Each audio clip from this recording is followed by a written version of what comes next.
1. Hey guys, it's Captain Matt here with the Lighting Trade School podcast. I'm here with my buddy Glow Daddy Shane Duffy, and of course the Illuminator.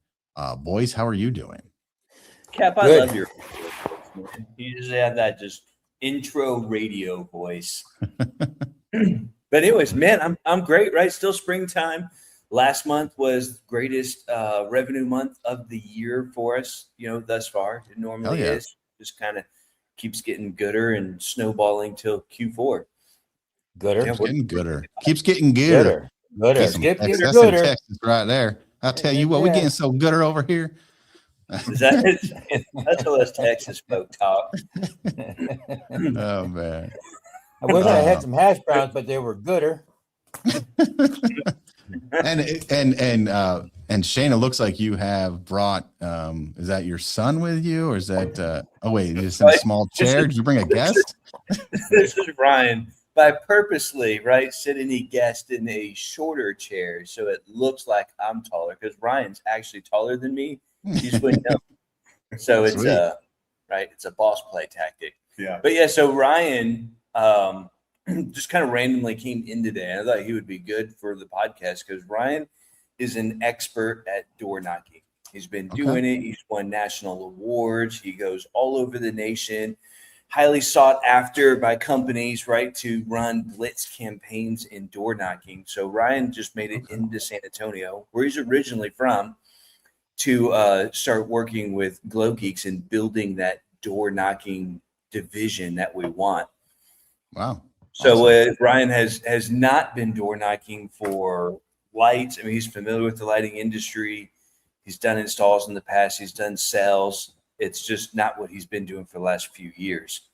But it would be really good maybe just to interview him on mindset for door knocking, strategy, why door knocking, and maybe any questions that we just want to fire his way. I'd love to. In the mix. I'd love that. How about we start with Ryan? Just give us a little 30, 60-second intro. Like, who are you? Why should I even listen to you about door knocking? Yeah, great question. Ryan from San Antonio. I have a lot of sales background, not specifically door knocking until more so recently. But like Shane said, worked with a few different companies. I sold the most in 1 month, to set a company record, 100 plus accounts every month. I awesome. Literally, I didn't know that I was going to be doing this, so I don't have anything. It's all right. I mean, I can answer any questions. I don't really have anything prepared in terms of. So so if I broke it down from what I'm hearing, correct me if I'm wrong, you're in sales, you're a badass sales guy, moved into door knocking, and you just fucking murdered it. And now everyone wants you to come knock doors for them. Correct. Including me. So when you started door knocking from day one, you were obviously a massive rookie. I got to believe that. And then now you're an expert. So obviously it took 100 doors that got slammed in your face until you started figuring out what your presentation was. Absolutely. Yep. What were some of the biggest mistakes? What were some of the biggest mistakes that got your door slammed in your face?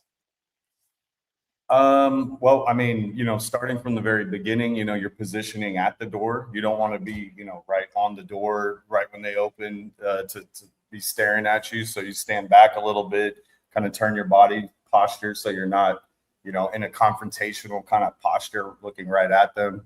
But I would say just that initial, going from, you're creating the conversation, you're there. Why are you at my door? Kind of, breaking down the barrier of introducing yourself and kind of being personable in as quick way as possible. But to answer your question, just, forcing a sale rather than having a conversation and having the mindset that, hey, I'm here to help you. We just need to have a conversation real quick to see if it works for you and works for us. You mentioned that front door. Now, when I was a private investigator, insurance fraud investigator for 13 years, and that was one of the biggest things. We had to knock on a door. We always were taught, usually they have like a two-step landing. I mean, that's like the average, right? we're Right. always down at the bottom. So when they come out, they're taller than us. They're looking down on us because it gives them more of a sense of security. Is that accurate for you, like in door knocking as well, or like even a stare down or two to give them more security? Like, this guy's not, I mean, I know Shane said you're a tall guy. I'm 6'3", 6'4". I got tattoos. No one wants me to be a foot away from their fucking door when they open it. Right. Yeah. Absolutely. You know, we even went as far as to wear like those yellow kind of construction safety vests. Yeah. Step down if off the porch. I mean, some people have really wide porches, so you just kind of stand back. But yeah, I mean, even now, I mean, I'm below Shane, you know, like, I did that, so I feel secure. yeah. That's right. Shane's like, I'm paying you. You're lower. Like, get down 3 inches in that chair. Right. I got. And what he did. Oh, God. I was going to say what no one realizes, that's actually the injection seat. Shane has a fucking button that he That's pushes. right. Boom. Mr. That Burns velocity going. Yeah. He's finger hovering over the button if I say anything wrong. I got lost in this. Well, real quick, what were you selling? Solar and something else you said? Solar for a little bit in the California market, and then fiber really all over the U.S. And fiber means what? Like internet? Oh, sorry. Internet, yeah. Okay. So we work for different brokers, you know, Spectrum, Blue Peak. I mean, there's a million of them. Yeah. So Okay, awesome. I was watching, you know, my For You on Instagram. There's this kid, and he does window cleaning, you know, all by hand or whatever. And he does it all what looks like from door knocking. And one of the tips he gave, and I've never heard it because I don't door knock, and I wanted to, you know, run it by you, is he always has like a coffee cup from like Starbucks or Dunkin' Donuts or something like that, right? That's like almost half drunk or empty. And he said holding that cup is one of the biggest techniques he has, because it makes him seem like, yes, he really is down the street working, or he is, you know, just working and he's coming by to help me out. Do you do that? Is there accuracy to that? Is that just bullshit? I mean, I didn't make it a specific, you know, thing that I sought to do, but I mean, you know, I think it's different with different products. On the fiber side, you know, they know that I'm not working down the street. I don't do any installs or anything like that. So, but I mean, it kind of just gives you a little bit like you're more personable, you know, hey, I'm just over here stopping by. I don't know if this would help you out or not, but we're just looking to save people some money. The threshold is, you know, $50 or more a month. Are you somewhere in that range for the internet right now? You know, ask who they're with, whatnot. So I would say the biggest thing is just making it as comfortable as possible, and just like, hey, I'm just stopping by real quick, you know, not making it any kind of sales presentation or anything like that. I think you guys alluded to that on the call just a little while ago as well. Sure. So I can see the differential between, to me, I'm going to categorize solar and internet, right? Fiber/internet into the same bucket, separate bucket for lighting. So when you knock on my door, imagine you had like some type of a badge that would alluded to say, like say, you know, everybody does a fiber, AT&T, Spectrum, got it.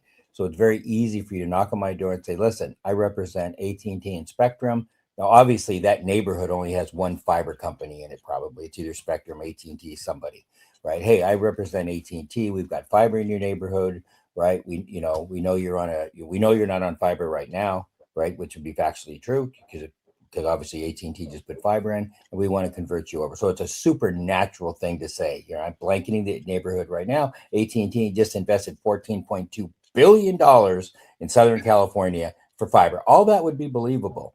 Same with solar, right? I'm here. The federal regulations are ending, right? Because they've all ended now. So you don't have that, you know, obviously pitch where you used to get 35% for a solar credit, 15% for state. So it was really 50 cents on the dollar. Super fucking easy. Landscape lighting.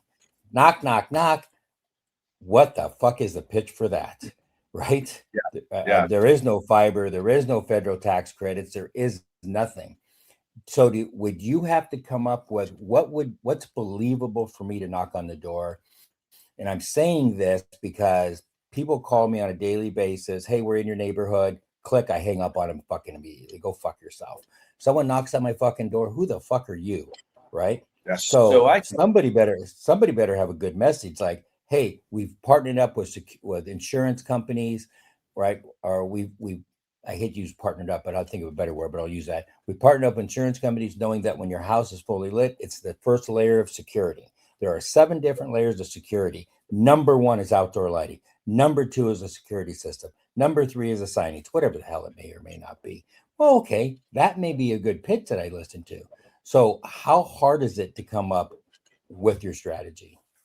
So I can tell you, I mean, Ryan, right, can spitball and tell us what he thinks would be good, but he hasn't been door knocking doing lighting necessarily, just door knocking. I think that would be a great question. But to kind of preface this. Well, that is a question. I was going to say it is a great question. So much so that he asked it. Right. So much so that I asked it. That, but it's not proven. But I can tell you what I've been saying if you let me freaking talk. Well, you're just trying to steal my fucking great question. Interrupting me, Nate. Well, Shane, if you talked gooder, maybe we'd listen. Right. I need you to talk gooder. Boost your chair up a little bit, Shane. Hey, Matt, that was a gooder. That was a gooder. That was a gooder. I'll tell you what. So, one, the lighting trade school, we just hired door-to-door experts to make a lighting training, lighting trade school university for us. And this will be one of several little things in there that's coming really, really soon to the lighting trade school. So you guys stay tuned for that. As a matter of fact, I would sign up right away for the Illuminati Lounge while it's just $47 because that's going up. And folks will get like a massive discount to this training platform. But that's my plug. But what we've been doing ourselves, Nate, when I'm talking to someone that we just door knocked on, or it was a cold lead from like a cold text strategy, is I'll tell them, hey, we're really well known for landscape lighting. If you Google us, like that's our thing. We're nationally known for that. But we do a ton of this permanent roofline lighting, right? Have you seen that in the soffits and color changing? There's a lot in your neighborhood. What we're doing is making a big push to grow that division of our business. And we know Jellyfish tells us, and I'll talk to Jellyfish, one of our products, but they tell us that once we get 5 homes in a neighborhood, that it's way easier to get the next 20 homes. So kind of in essence, we're looking for 5 homeowners that want to, in a way, partner with us on this marketing strategy so we can point to your home and you're going to turn the lights on. We're going to set it up for a security feature. We put a sign in your yard, and we're going to give you a really huge discount, to do that. Is that something you guys think you'd be interested in getting a quote on? And then we kind of go through the process that way. So there is like a manufactured sense of urgency. We're only looking for 5 folks. There's a deadline to this, and we are using them. That is a legitimate thing. We're going to point to them and help to get the next 20 clients. Now the pitch might more turn towards, hey, we have 5+ homes in this neighborhood here, here, and here. We're offering a neighborhood discount. So there may still be like a manufactured urgency past the 5 clients. That's what we're doing for these 5. And PJ, who's our Glow Geeks Denver location, just kind of went through this training and went out last night. And in his first hour and a half, got a close to $6,600 permanent lighting deal. I think this could also be for landscape lighting. I think permanent roofline lighting folks are really familiar with, and you can go into like normal middle class, upper middle class neighborhoods and make sales. Whereas in landscape lighting, you kind of have to, I won't say you have to have badass stuff to light, but it's definitely a more premium client than a permanent lighting client. And that almost sounds like, we were talking about shows earlier, like, Glengarry Glen Ross, the one with Jack Lemmon that they were aluminum side salesmen. Do you remember that one? No, about a certain scene in the movie. Well, their whole strategy was they knock on someone's door and they got a camera crew basically, and several people, and they're like, okay, guys, this is it. This is going on, say, a cover of Time magazine, some cover about how you can transform someone's ugly house into an aluminum siding house and transform it to make it beautiful. And then, of course, they realize someone says, oh, we got the wrong fucking house. And then the homeowners are like, well, wait a minute. What kind of a deal are you talking about here? Maybe I'll do it, right? It was an unbelievably good strategy. And I just remembered that when you were saying that. I did go back and rewatch that movie now. Yeah, what was it called? Jack Lemmon and I want to see that movie. So that's all fine and dandy, and I don't want to. You asked Ryan a question. Let's let him answer that. Yeah, I was So going I to was say. just going to add to that. What excites me about the permanent lighting and landscape lighting is that, with fiber, say I sell the Johnsons, hey, do you guys know Justin and Amy down the street? Yeah, they switched. But that's really all. At least they don't know who has what internet, But if you get a client, you do some landscape lighting, you do the permanent lighting, everybody on the street notices that. And I mean, it's free marketing. So I don't know why you couldn't talk to every neighbor within 30, 40 houses and it seems like an easy in. That's why I'm here. Hey, have you seen the house down the street that just got the lights, So, I mean, that's what really excites me about this opportunity personally. And that makes a lot of sense, right? Because whether they know Amy and Justin or not, they know the fucking house, right? Yeah. Without giving away full blown secrets, though, like I think what Nate was really alluding, pretty ass straight. You knock on his door, right? What is that opening 3 sentences? Right. You're asking me? Yeah. Well, in the lighting sense, I'm still to figure out, but for me, it was just, hey, I'm Ryan. I know you were busy. I'll be real quick. And then I just go into my pitch. I don't really have a specific opener, that's going to land them right off the bat, first sentence. Well, I just meant not getting the door slammed in your face is my point. Knowing you, yeah. Do you look for something to break the ice? Hey, I noticed you got a Tesla in the driveway. I have a Tesla. Hey, I noticed you've got this college flag. My brother went there. I mean, do you is that the first thing? No, because I know people that did that. And it seems really salesy, I would say, like, why are you at my house? Oh, I noticed you cut your yard yesterday. It doesn't really come off authentic. So for me, it's just hey, everybody's busy, everybody's doing shit. And, why are you at my house? I've got just a few seconds, to kind of capture their attention. So, for me, it was just more like, hey, I know you're doing stuff. I'll be real quick.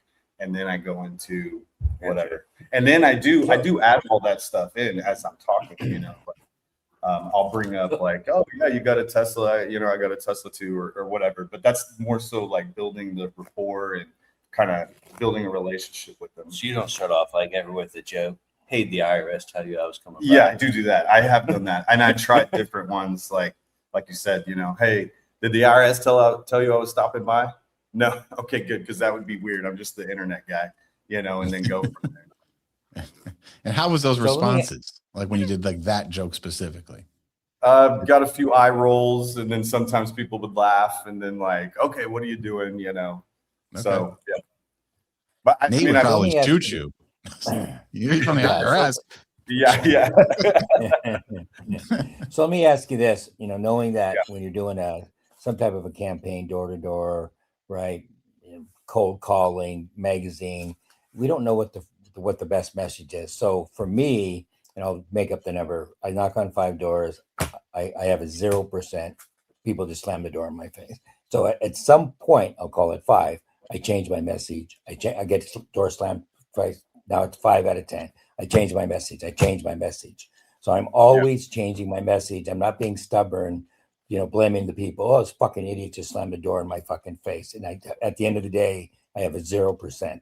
I change my message until I finally get somebody to listen to me.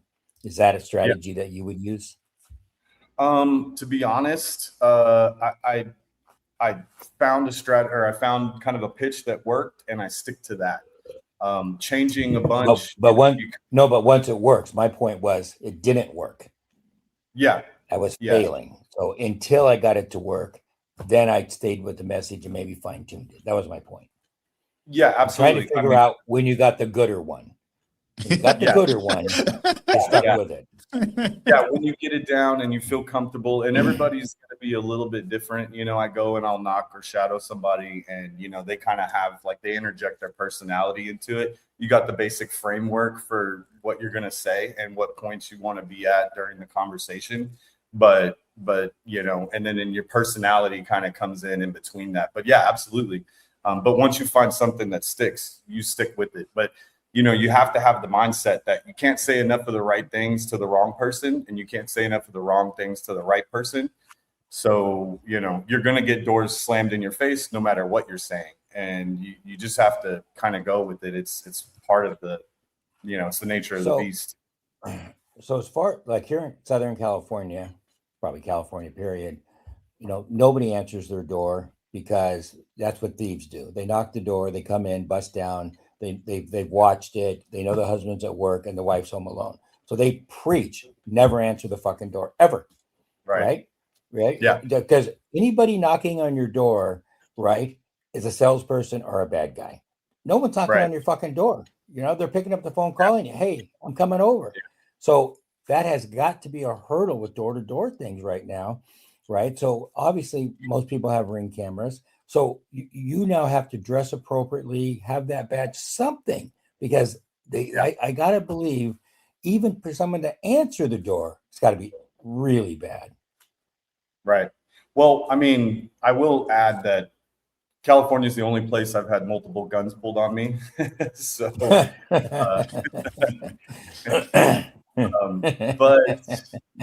that comes with part of the standing back from the door, being a couple steps down. You're either by yourself. You don't want to have 6 guys that are shadowing you behind you.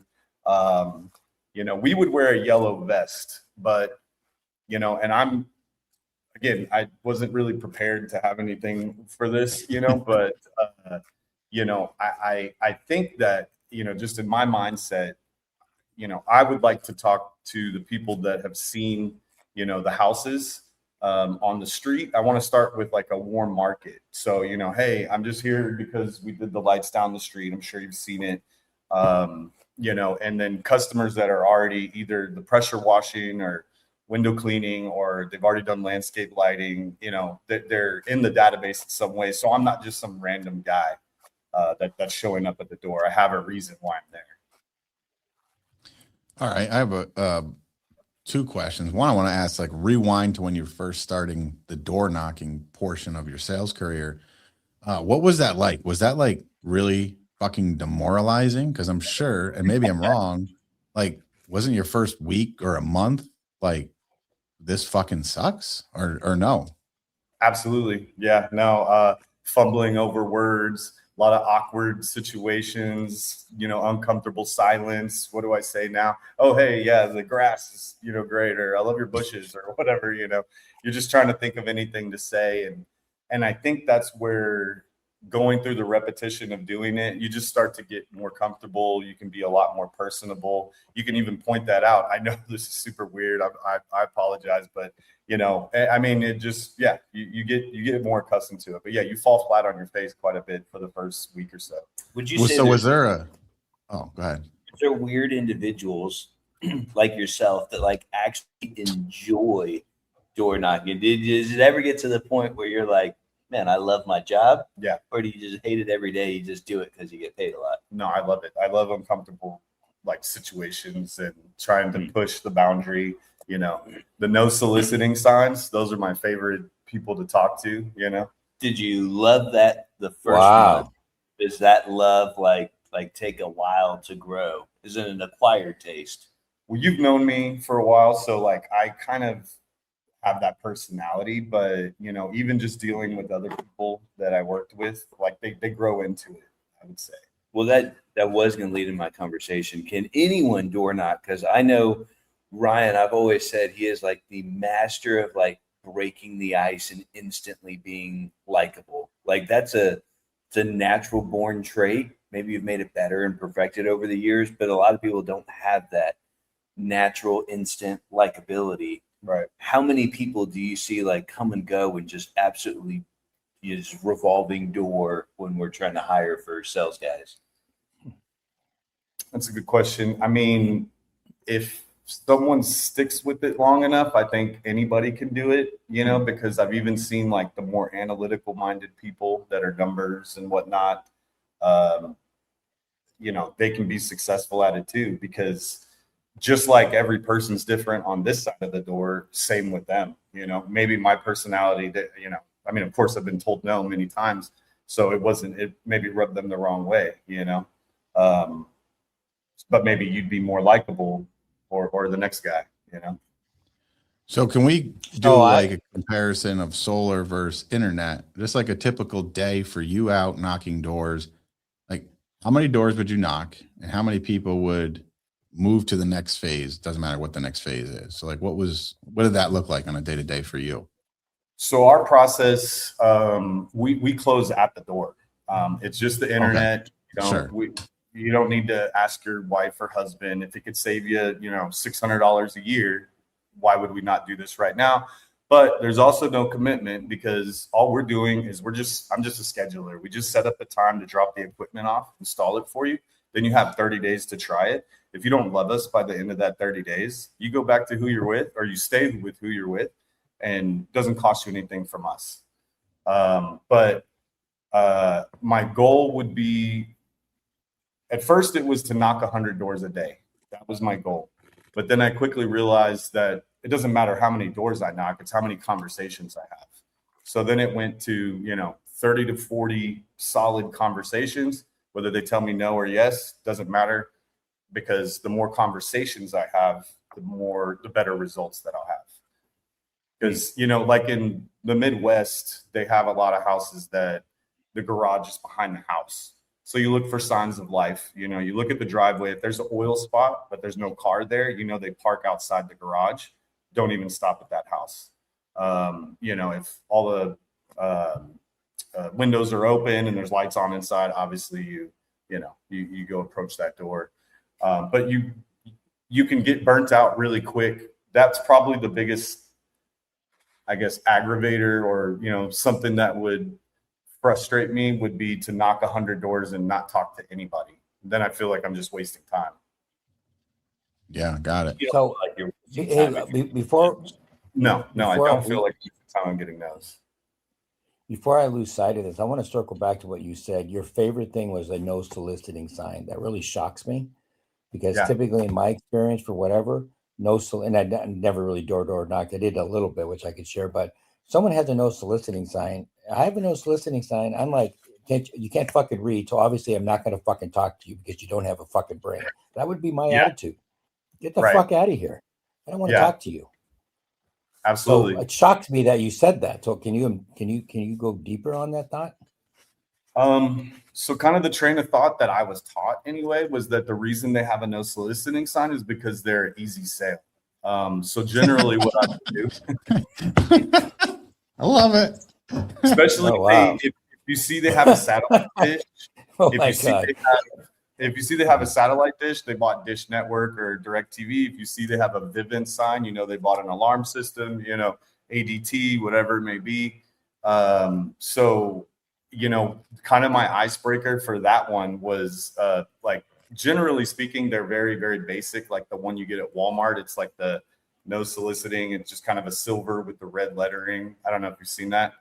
But I would say, hey, notice you have an old no soliciting sign. Obviously, it didn't deter me. So we're actually selling like some more, some better no soliciting signs. Would you be interested? If they went like super out of their way to like paint like a hand thing, or, hand crafted no soliciting sign, or they have, step back 100 feet with a gun on it, or, get the hell off my doorstep kind of stuff. I don't knock those guys. That is kind of wasting your time. But just the cheap no soliciting sign. I have a sign on my gate that says trespassers will be shot once, survivors will be shot twice. Right? I would have probably knocked your door, especially in California, because but I love that thought. If they have because I think 99% of people buy the no soliciting signs at Walmart, whatever. So I love that thought. I would definitely carry it to the point to where I would literally bring up a no soliciting sign, brand new with me, gold plated, whatever the fuck it is. I think that would be the best opening in the world. I've noticed that your no soliciting sign is old and raggedy looking. We got the top of the line right here. I think that would be an unbelievable opening. Now whole new market. Security lighting. And the worst is you sold a $40 fucking no soliciting sign. You made $20. Now we've also found like a better soliciting sign is step one. Better lighting is step two to deter soliciting. Right. So, We Let can me help. strategically blast. We can strategically blast lights, blind them in the daytime too. Stay out, right? So like, No speaking of like soliciting no light. soliciting, do you ever go to the county clerk and get your solicitor license? Have you ever had any issues with that? Like, just, what's that look like? Yeah, certain, because we worked a lot of really small markets too, and yeah, sometimes it wasn't more so. It was more so because the companies I was working for required it. But big companies, right? Yeah. I've had like maybe, I don't know, I would say maybe 10 to 15 people ever ask me to see my permit or a license or anything like that. Most people are not worried about it. It's going to be the Karens that, are the head of the HOA, and there's a, no soliciting thing out in front of the neighborhood or whatever. That's who's going to mainly, have an issue with it. So you're not going to really worry about it for lighting. No, I mean, what's the word? You'd rather beg for forgiveness than ask for permission. Sure. Something like that. Yeah, absolutely. Yeah. I will say PJ just got one in Denver. He was telling me he just got it yesterday and went out door knocking that day. And he made himself just a little lanyard. Says PJ, Glow Geeks, Denver. He used the jellyfish logo because he's installing jellyfish. And I think he has like his permit somewhere in the back of that. He says they teach that right to her. So he has a little clip on. So he just looks a little more professional. Got it. Right? We did have I'm a jellyfisher. Yeah. Most of the companies I worked for, they would issue a badge. They would give me actually a virtual one, and then I would just print it. And it was literally like from Kinko's, like just a piece of paper inside one of those little plastic sleeves. So like a trade show. Doesn't have to be super fancy or anything, yeah, it's. But you would wear that. For some, not all. Here recently, I haven't been wearing it because they didn't provide it. But yeah. Did you wear a company shirt, or you just kind of go out and whatever? No, I would go out literally in this. I would just have a green vest on. That was my uniform. Was the green vest. Just because I guess it's kind of like a sneaky tactic too, because you could be a utility guy. Why are they at my door, kind of thing if they look out. But would you, in lighting, wear a green vest? Maybe like a vest with lights, or like glasses with lights or something, like you're the glow doctor. My thought is for lighting, it's a little bit of a, to me, it's more of, it's not super high ticket like solar, but it's more of a high ticket item. I wouldn't dress like this. I'd want to have like something like what you're wearing. Got it. Okay. What about Glow Geeks logos, by the way? I don't know if you saw that, Nate Dogg. I did not. Let me zoom in. Oh yeah, let me see. Little Glow Geek logos all over. This motherfucker said, "Let me zoom in," and just leaned in. No, I zoomed and leaned, and in that order too. I leaned then zoomed. I love it. I would tell you, and obviously you're the expert. I'm not, but as far as I think, I would mandate you're wearing some type of a uniform, whether it be right what Shane's wearing right now, something represented. I'm a professional lighting guy, not some fucking guy in rags that's homeless and walking down the street. I'm not answering my fucking door to somebody that just looks like, no offense, you, right? I want to answer the door to someone that looks like Shane. So, and I don't know what the right or wrong is in that regard, but I would like to see somebody more professional for sure. No, I absolutely agree. And I would say, Shane, no fucking thief or thug has that shirt on, right? Nobody. Yeah. No, they just don't, because you're not going to go to that level. You're going to go to the level of, if he's a bad guy, he went to Home Depot and bought a fucking vest pretending he's the water guy. Are you kidding me? Right. Anybody with a brain knows that's what a fucking thief would do, right? Go more style. Well, everybody knows. And you got to remember, in California, everybody knows that thieves come up, they fucking park, they have a white truck, number one fucking white truck, and then they put a fucking cone outside like they're a utility guy or something, right? It's just a known fact what thieves do. They're not stupid. Yeah. Right. So is there a time of day that you knock or don't knock? I mean, do you just knock 9 to 5? Like, is that okay? Or is it only 3:30 to 5 p.m. or, what's that look like? So yeah, no, absolutely. Great question. typically will knock from like 3 to, well, now 9. It was a little more difficult when, you know, it was the whatever daylight. Right. Yeah. Opposite. Yeah, Black, it was like getting dark at like So 7 o'clock. You literally knock someone's door in between 8:30 and 9. Depending upon the light. But yeah. Now, right, it doesn't get dark until 8:30, 8:45. Yeah, I have no problem knocking at 8:30, 8:45. 9 is So- kind of quick, but Well, I mean, me, I'll do it. 8:30, like Wow. winding down Yeah. in bed, watching TV, ready to go to sleep, Yeah, answering my Yeah. last emails.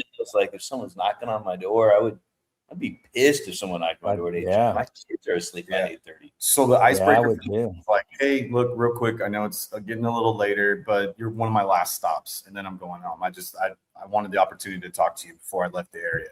And then most people just kind of go with it. I mean, again, I can think of maybe 10 or 15 times where someone was, you know, like, hey, what the hell? It's late. I'm putting the kids down. You know, and what really surprised me is like I never caught anybody during dinner. Like no one ever brought that up as a problem, you know, and I thought that was going to be an issue, you know. Right. You know, hey, we're eating as a family or anything. I never really had that. Dinner at the table is more of a loss. So why don't you knock like during the day? Because in my mind, right, I would knock during the day. Maybe one of them, especially now with so many work from home, they'll probably be someone's almost always home. I mean, I know I see it when we're out just working, right? There's always someone home. Like I guess I'm not going to try to, you know, in lighting, I wouldn't be trying to sell at the door in my mind. Again, I've never done it. I'd be trying to get, hey, can I take some pictures? And I'd love to do a design for it. Can I show you what we do? Is that something you think would be cool? Like, what is the downside of hitting it during the day versus we'll call it dinner time for, you know, easy reference? Well, you know, I could be out all day. I could start at, you know, 9 a.m. and not till 9 at night, you know, but my best odds of catching someone home typically is going to be between 5 and 9 p.m. You know, everybody comes home from work, you know, maybe people do work from home. I mean, you know, most likely they're going to be home 5 to 9. So I'm going to kind of, if I'm shooting fish, I want them all in the barrel. So do you only work 4 or 5 hours a day, or do you do like commercial stuff or follow-up phone calls before that? Any kind of follow-up stuff I'll do during the day, tracking my commissions, you know, stuff like that, business related stuff.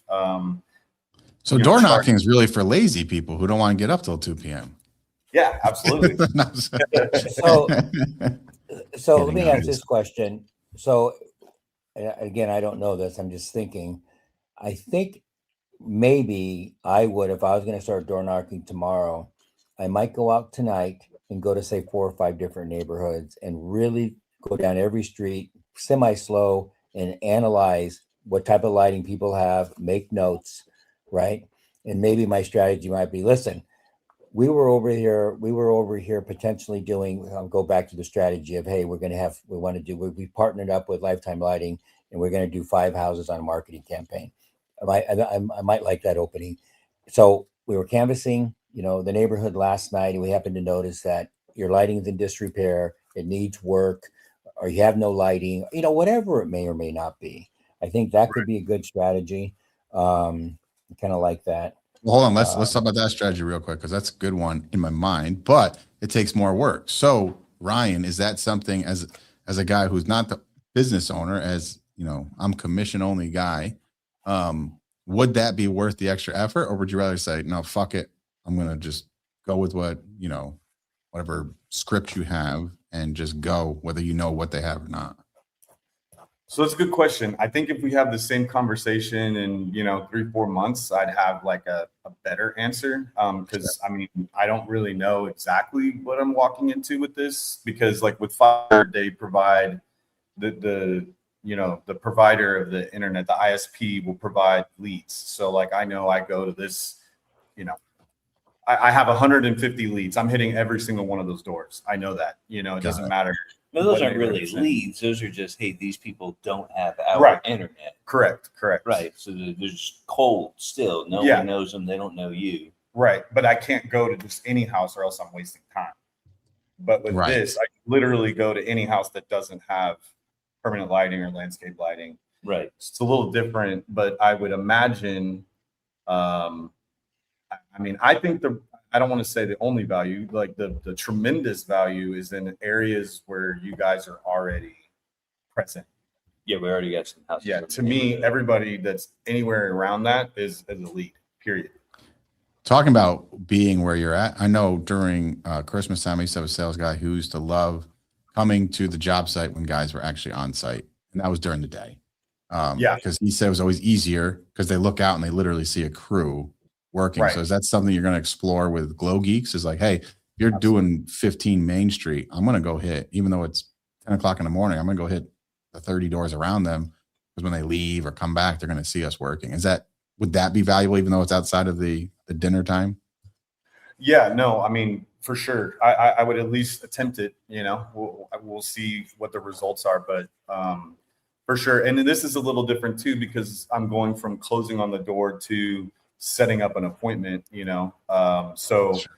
The wife may be home. So, even though, I won't catch both people at the door, I could still point and say, hey, we're doing install down the street. I'd like to set up a time if you guys are interested to, sit down and talk. So let's talk over your neighbor's house and let's check their lights out. Yeah. That would be the set up a time. I'll come meet you at 8:30. Yeah. Tell you, why we did it this way.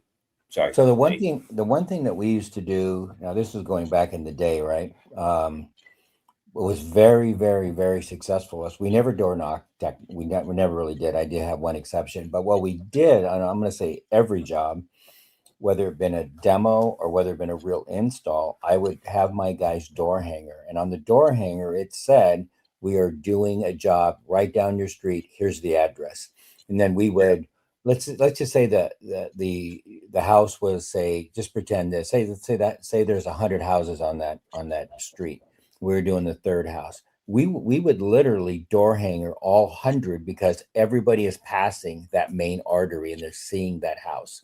So it was, now if the house was like 99, well, we're probably not doing the first 90, right? Because no one's going to drive that far probably. But we would literally put it on the door hanger.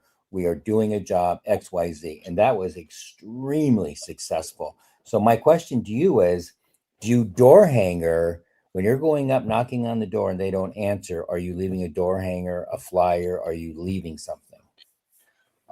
Yeah, great question. No, not with what I was doing. I just looked for an opportunity to come back and hit it again. But I think that's a great idea for this because, it's another touch point. Even though they weren't home or whatnot, they saw the flyer, they see the name, they see what we do, so that way when I come back, they know I'm not a robber or whatever. Hey, I stopped by the other day. We're doing the Johnson's house and I left the door hanger. I think that's a great idea. Yeah, absolutely.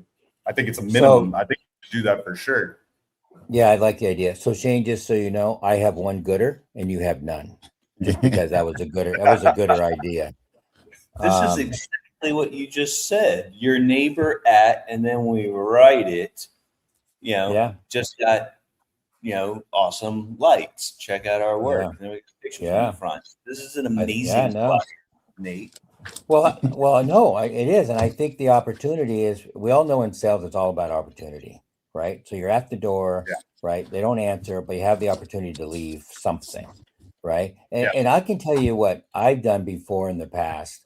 Right. Those are really So, we all have things. There's two things we have when we go do a sales presentation. Right. You have a purposely built marketing lead behind. And then like I would take, say a massive photo album, say a Shutterfly book today.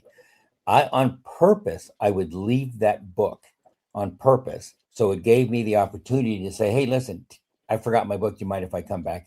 Right, and grab the book and maybe have the further dialogue.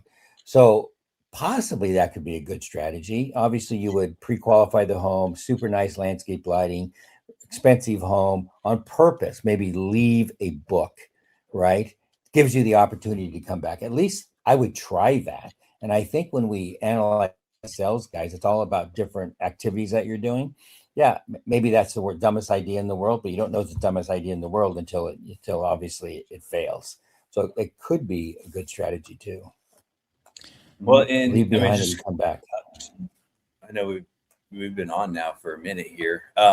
We will follow back up right in 2 weeks with our progress on how this is going. Have more concrete things that I think let's get some meta glasses activity. I want to see it. I want to see it live. Well, not live, but I got some glasses, but the problem is it's got the little light on it, and people don't really like, hey, are you recording? That's kind of a little. So well, you're sitting next to a lighting guy. He can disconnect that. So we'll definitely record some and get some content. But for those listening, like we have dozens of hours, or maybe even be 100 hours of door-to-door content specifically for permanent roofline lighting that we're rolling out in the Lighting Trade School University. So that'd be super valuable to those that are, kind of wanting to jump on this trend. I suppose it's trendy for lighting, right? But I mean, it's been around forever in solar and pest control and everything else. My grandpa used to do his vacuums. I mean, it's probably one of the oldest professions. Yeah.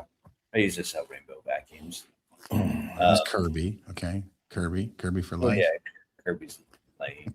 All right. So we'll wrap it up. Check out the Lighting Trade School. Last chance, right? For Illuminati Lounge at $47. We keep saying we're going to raise it, and we should raise it today, Matt. But I don't know, for whatever reason, we're just busy and haven't. I want to log in. But yeah, we got the university coming along. That should be live next week. And that's going to be awesome. I'm super excited. Kind of what we talked about when we started Lighting Trade School, right? This is going to be that, a developed program that you can do virtually online to really up your game. And the first one that will be released is the door knocking, because the door knocking experts already have that completed for us. Then we'll be doing all of our stuff that we teach live at training. So before you come to a live training, you can actually go through all the virtual content. And then when you do show up to one of these advanced trainings, you will really have just super, advanced knowledge when you get there, so we can take it to different places. I'm super pumped. You can check it out at lightingtradeschool.com. All right, gents. All right. I'm going to hit. Bye.